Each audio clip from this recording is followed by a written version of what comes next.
Good afternoon. Welcome to Grade 12 English First Additional Language. Today we continue with a series of lessons on Macbeth, and we're going to finish today with Act 3. Please have your Macbeth book and notes with you that you can follow and add notes as I'm explaining. It's a beautiful day to learn something new, so here we go. We start with Act 3, Scene 5, and we're going to read through the summary. Most critics believe that this scene was not written by Shakespeare. Hecate, the goddess of witchcraft, scolds the witches for having dealings with Macbeth without consulting her. She knows Macbeth will come to them early the next morning and commands them to prepare powerful charms and spells for the meeting. They decide to give Macbeth a false sense of security, which will result in his own downfall. Now, Act 3, Scene 4 ended, if you can remember, with Macbeth talking to Lady Macbeth and saying these ominous words, "We are but young indeed," which means they are still inexperienced in crime. And that was an ill foreboding for the future of Scotland. So Macbeth was not going to allow his conscience to affect any decision he was going to make from now on. He will kill without any hesitation. So we start, it's a heath, thunder, enter the three witches, meeting Hecate. Right, now it is believed that this part has not been written by Shakespeare. It is believed, there's no facts. So not included stage productions of the play. It is dramatically important, however, because it shows that the spiritual forces gathering to overthrow and destroy Macbeth. Now you'll see in the first witch is questioning, "Hecate, you look angry." So she is angry with the witches for two very important reasons. They have not involved her in their plot to lead Macbeth to damnation. And while they have succeeded in tempting him to do evil, he has done so for his own selfish purposes. He is not dedicated to evil for the sake of evil. Right, and then Hecate starts to scold the witches. She says, "What right that you have to deceive Macbeth with your mysterious sayings and suggestions of murder without involving me?" And then she goes on, she says, "And I, the mistress of your charms, I am the one who taught you your witchcraft, who secretly plots all forms of witchcraft. I was never consulted or given the chance to display the greatness of our supernatural charm." So one purpose this scene serves is to prepare the audience for Macbeth's visit to the witches. It also highlights what it will be that will cause Macbeth's final destruction. It is a false sense of security. Now she goes on. She says, "And which is worse, you targeted Macbeth, who only uses you for what he can get out of you." Shows you how selfish Macbeth is. He does not do things for you or for the sake of evil. He wants to use you for his own selfish ambitions alone. Right. And then she says, "But make amends now. Get you gone. Try to make up for your mistake. Get you gone and at the pit Acheron." Now this is the stream or river of woe. It was one of the 4 rivers which flowed through the underworld of Greek mythology. And then she goes on, and then with their knowledge of the future, the witches know that Macbeth has decided to come to them. They know his desperate state of mind and that he is set on finding out what the future holds. And then she ends with, they must remember everything they might need to put into the cauldrons in preparation for Macbeth's visit. And then she continues, she says she must fly off to go and do her evil work. She's going to spend the night preparing for something disastrous and fatal. So that is Macbeth's final demise and death. And she ends with the moon is ready to shed a drop of liquid with mysterious and magical qualities. So she must catch it before it reaches the earth.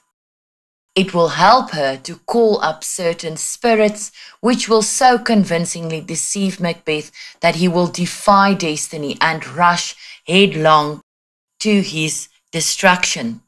And then she says, he shall spurn fate, scorn death, and bear his hopes above wisdom, grace, and fear.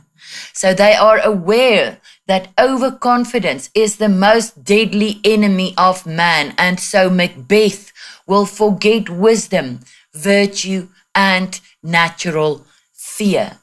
So what the witches are planning to do is to offer Macbeth some visions and predictions about his future that will make him feel invulnerable and very secure. According to Hecate, Macbeth will cause his own destruction by being overconfident. He will place more trust in his hope than in his reason or common sense. He will defy destiny and death. So we see two very important themes here. First of all, the ambition. The witches are trying to do everything they can to bring down Macbeth. And then obviously the supernatural is the witches in general plotting to use magic and spells to doom Macbeth forever. Act 3, Scene 6. In a conversation with the Lord, Lennox expresses his suspicions about Macbeth's actions and suggests that he is not alone in suspecting Macbeth. Nobody any longer suspects Malcolm and Donalbain of the murder of their father. Lennox indicates that Macbeth is also suspected of being guilty of organizing Banquo's murder. Macduff has gone to England to ask King Edward for help to invade Scotland and remove Macbeth from the throne. King Edward and Malcolm must help rescue Scotland from the curse of Macbeth's reign.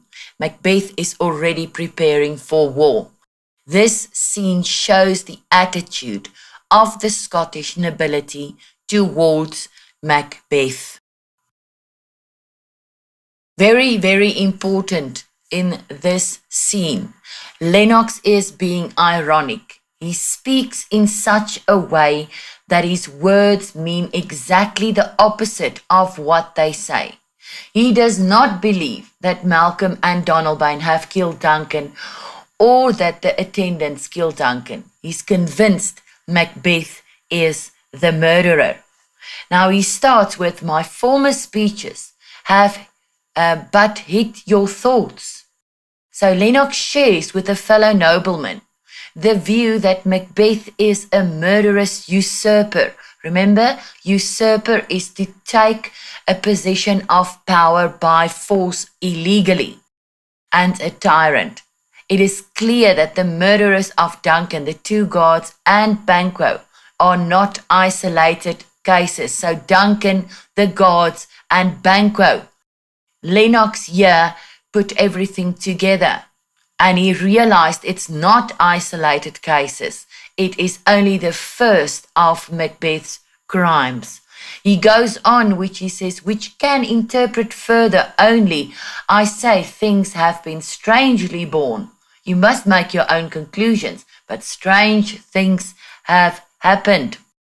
He says the gracious Duncan was pitied of Macbeth. Marry, he was dead. So Macbeth appeared to be sorry that Duncan was no longer with him. And then he says, and the right valiant Banquo walked too late, whom you may say, if it please you, Fleance killed, for Fleance fled. Men must not walk too late. So he's still being ironic. What he says reflects the fears and uncertainties of the entire Scotland. Banquo came home too late, and you may say that Fleance killed him. So that was said as well. Because Fleance fled, it was said that Fleance was responsible for the killing of his father. But we see here, Lennox does not believe it. You may say that Fleance killed him because Fleance fled after his death. An ironic reference further on now to Malcolm and Donalbain's flight after the murder of their father. Who cannot want the thought how monstrous it was for Malcolm and for Donalbain to kill their gracious father? Damned fact. So since then, everybody has learned the lesson not to stay out after dark. And one cannot help but think how unnatural it was for Malcolm and Donalbain to kill their kind father. What an awful crime. Remember, when we say someone was responsible for their own father's death, we call it patricide. Right, we continue. Then he goes on, he says, how it did grieve Macbeth. Did he not straight in pious rage the two delinquents tear? Now remember, Lennox is being ironic here. He speaks in such a way that his words mean exactly the opposite of what he say.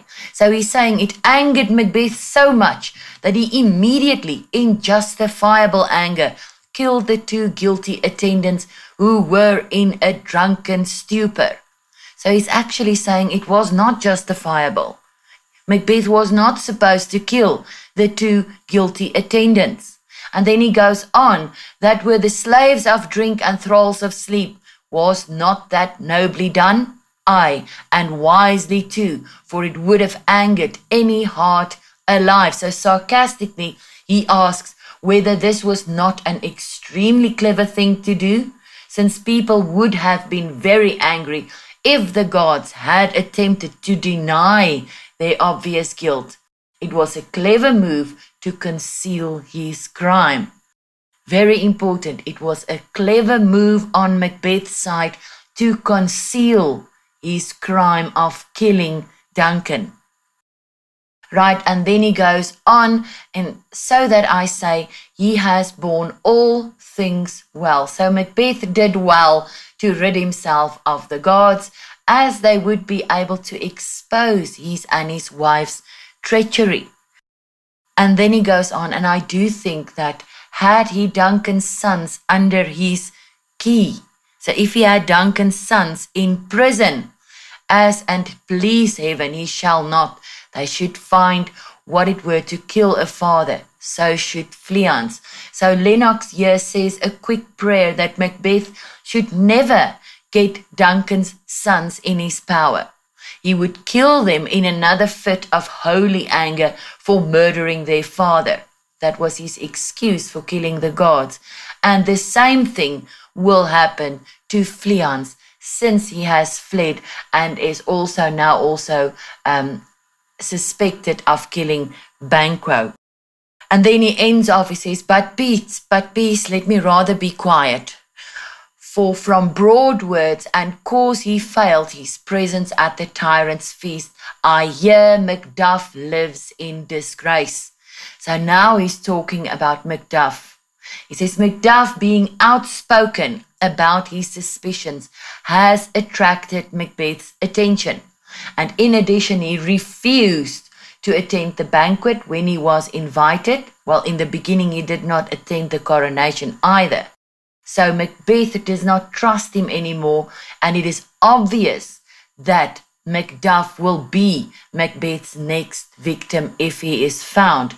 And then he asks whether the Lord knows where Macduff is at this moment.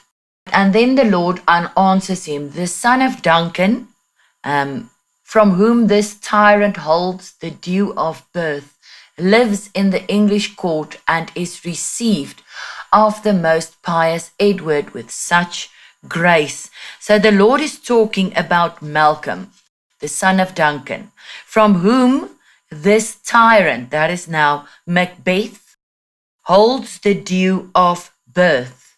Now, the due of birth is his rightful inheritance. So he is supposed to be king. And this tyrant is a usurper and a cruel, lawless and oppressive ruler, a dictator. Right. And then he goes on. He says he is the guest of King Edward. So Malcolm has been received with warm hospitality by the king. The king respects him as the rightful king of Scotland despite the current conditions. Right, so that the malevolence of fortune nothing takes from his high respect. The loss of the throne does not reduce the respect for him that is now for Malcolm. And then he goes on, Macduff is gone to pray the Holy King upon his aid to wake Northumberland and warlike Seward, that by the help of these, with him above, to ratify the work we may again give our tables meat, sleep to our nights. So Macduff also went to England to ask the English king on behalf of Malcolm to enlist the help of Seward, who was the Earl of Northumberland, and his son to help fight a holy war against Macbeth. And then he goes on, he says, to give our tables meat, sleep to our nights. So the people are starving and they are too afraid to sleep at night. So Lennox and the Lord he is talking to long for the restoration of law and justice in Scotland. They believe that with the help of the English army and God's approval to overthrow Macbeth, they would be able to once again to live normal lives, provide food for their families. On the next slide, you'll see attend banquets without fear of being murdered and sleep without being afraid of being attacked and murdered while sleeping. Now on this slide, the Lord continues to list the things they want to do again when Macbeth is no longer in control. Free from our feasts and banquets, bloody knives. So without fear of being murdered at feast and banquets. And then do faithful homage. So we want to give true and not forced or fake respect. Not to have to pretend that they are loyal and respectful. These are all the things they long for currently. And receive free honors. So to receive honors that are not bribes. So when Macbeth gives favors, he wants something in return. And now the repetition of the word free draws attention to a society living freely in mutual respect and honor and not in civility and fear. All which we pine for now. So it's all the things that they are longing for currently. And then he goes on and he says, and this report hath so exasperate the king that he prepares for some attempt of war. So Macbeth is so angry by the report that Macduff has fled to England that he is preparing for war. And then Lennox asked, but did Macbeth send a message to Macduff to come and see him? And the Lord answers, he did, and with an absolutely, sir, not I. The cloudy, the angry, the upset messenger turns me his back and hums as who should say, you will rue the time that clogs me with this answer.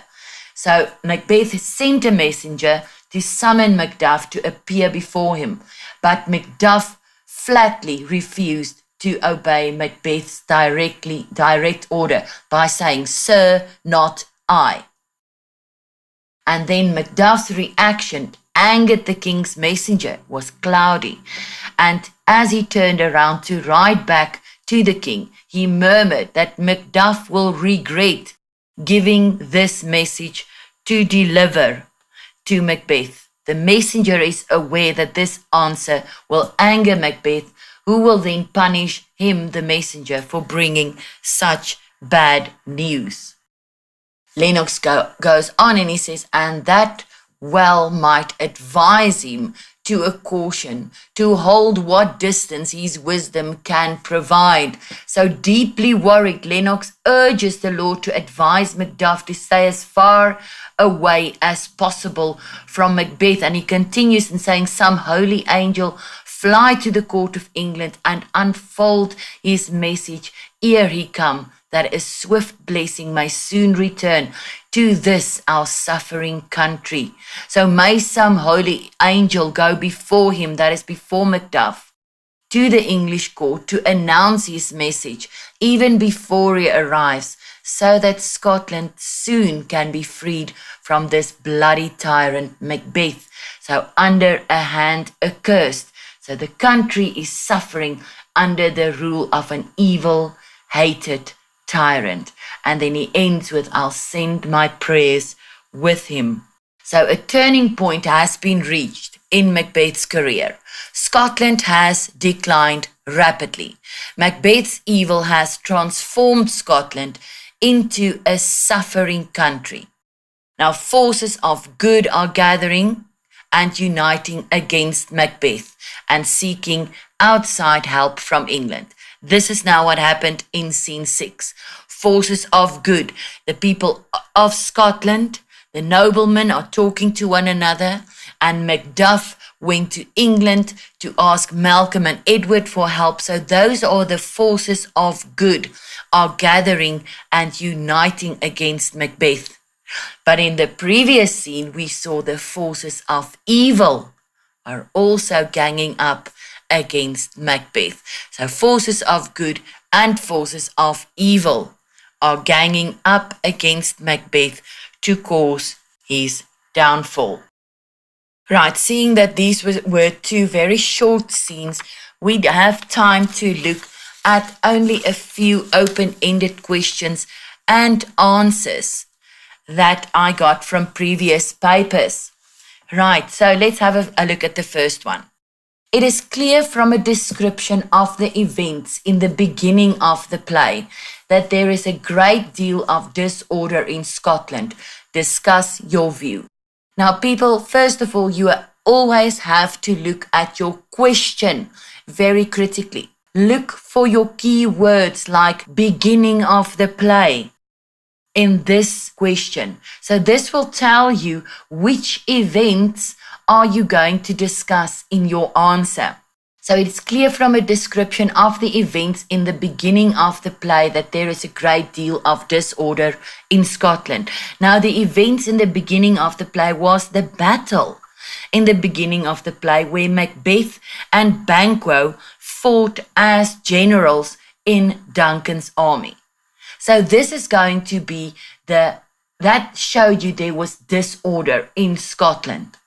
Right, and then you have to discuss it according to that. So you can first start with, there was an attack from outside borders by the Norwegians under Sweno. The second point, there was betrayal of the king by MacDonald. Now remember, MacDonald was the leader of the Scottish rebels. So it was the subjects of Duncan who turned against him to such an extent that they fought in a battle against their own countrymen. It shows you disorder. The third point, the betrayal of the king by the Thane of Cawdor. Now the Thane of Cawdor was a nobleman in Duncan's court. And if we remember Duncan's words in Act 1, Scene 4, he said, "He was a gentleman on whom I built an absolute trust." And that trust was betrayed. So it's the forces within Scotland who rebelled against the king. So please take careful note. If you have an open-ended question, discuss your view like this one. You don't have to choose a side, yes, I agree, or I don't agree. You just have to discuss. Remember, you must make a point, explain your point, and always give an example from the text. Otherwise, your answer is too generic and we cannot give you a mark for that. Mark allocation, very important. You have to give enough information to justify 3 marks. The next question, remember, you will always get a theme question. You will always get a theme question in one of your papers. So make sure that you really know your themes well. So discuss how the theme of appearance versus reality is evident in the play. Now, remember, first of all, what is appearance versus reality? Reality is the truth, or something that really exists. But the appearance is merely what something looks like. It's not the reality. It's not the truth. And look at your question again. You now know you have to discuss a theme. You know the theme is appearance versus reality. And we have now seen appearance is merely what something looks like, and reality is the truth, or something that really exists.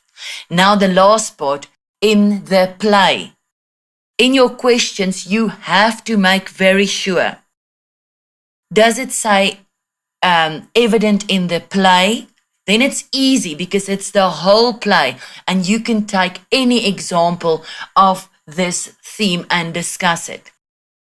Look, if the question said in this scene, it makes it a bit more difficult because it's then only applicable to the scene that is asked in your question paper.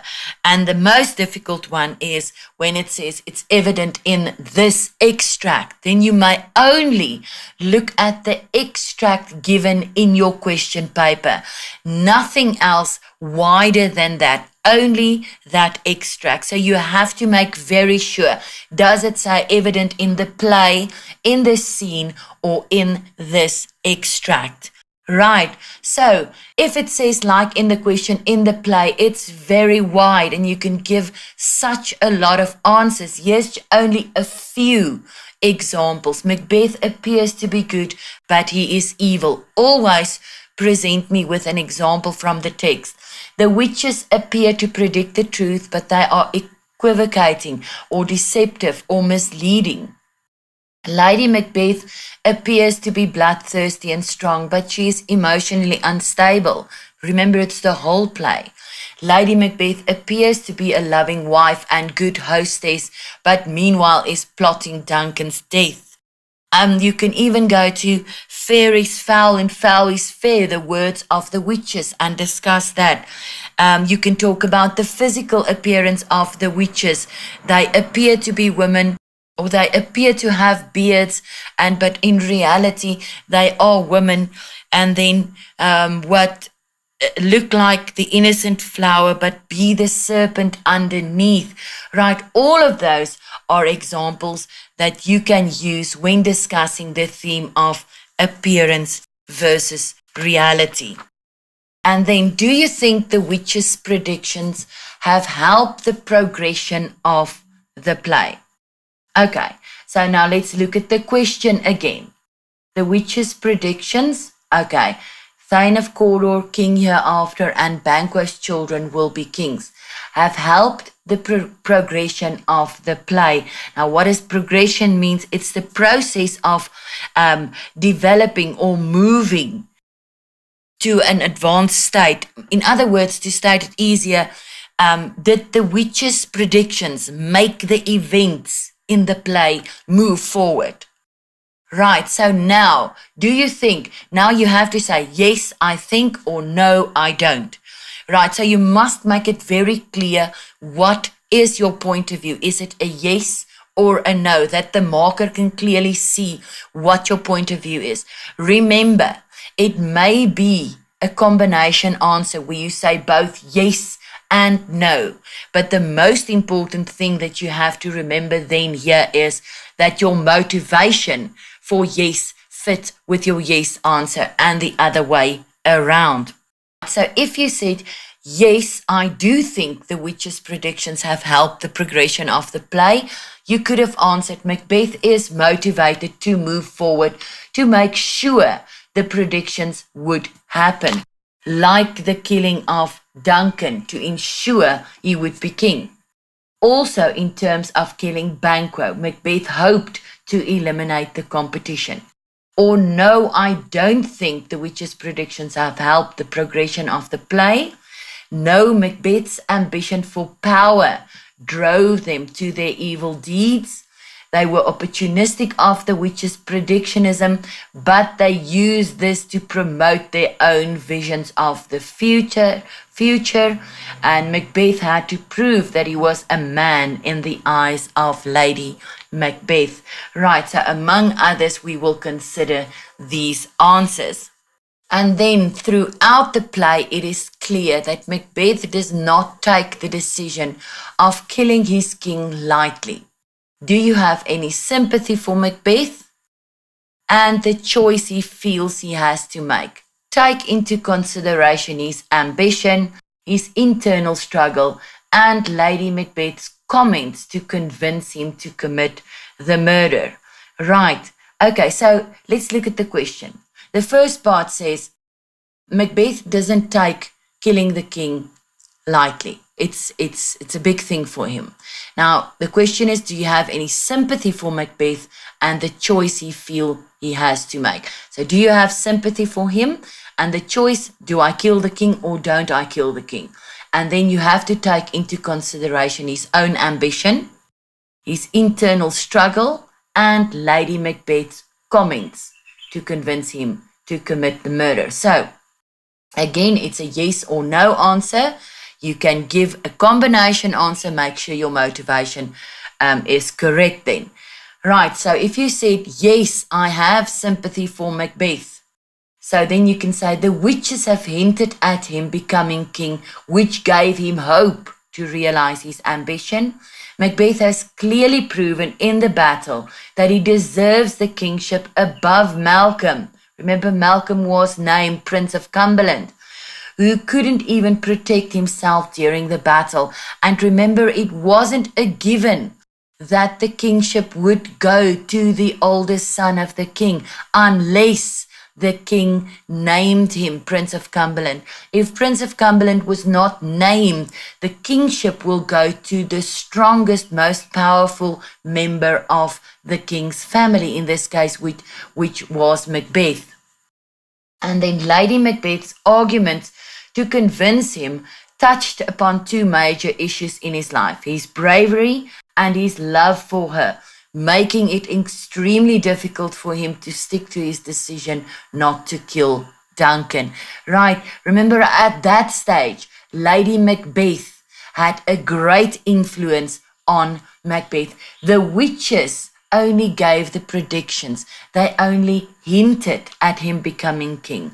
Lady Macbeth had the ability to influence him to such an extent that he went over to action.